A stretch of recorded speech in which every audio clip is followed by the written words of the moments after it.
Bakit nga ba nananakit yung ulo natin pag wala tayong pera?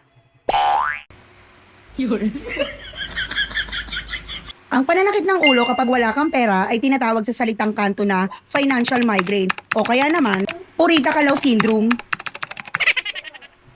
Gusto mo bang malaman kung meron ka nitong syndrome na to? Gusto mo bang malaman kung meron kang purito kalaw syndrome? Ito yung mga signs na meron ka. Short circuit sa utak.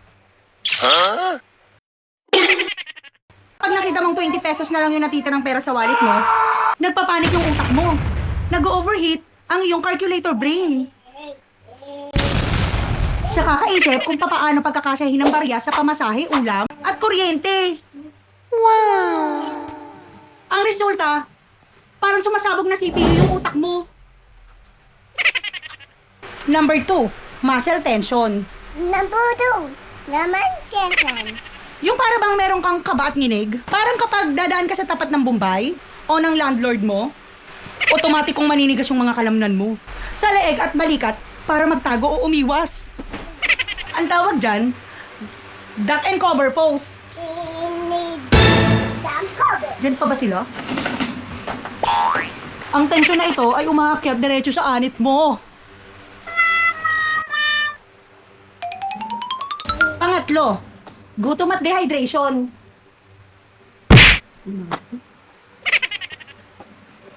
Dahil nagtitipid, ang almusal mo ay hangin. Ang tanghalian ay kape. At ang hapunan ay dasal. Kapag walang laman ng tiyan, ay bumababa ang blood sugar mo. Tapos sumisigaw yung utak mo, hoy, magtrabaho ka o kumain ka. Tapos allergy sa bill. Ito yung pinakamalalang mangyayari sa'yo.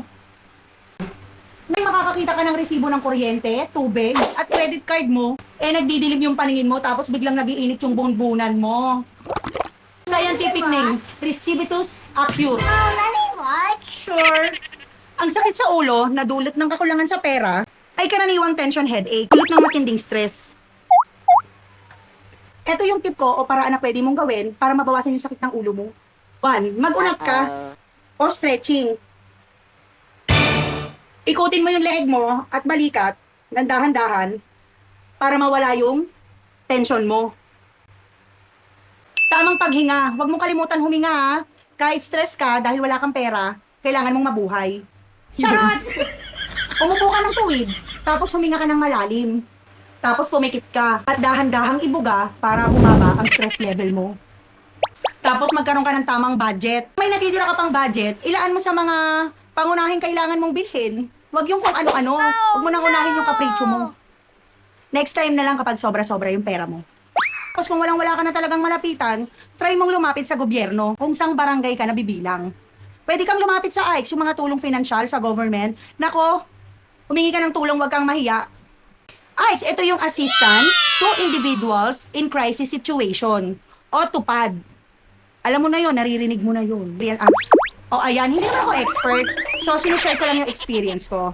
Sharing is caring. Next time, bye!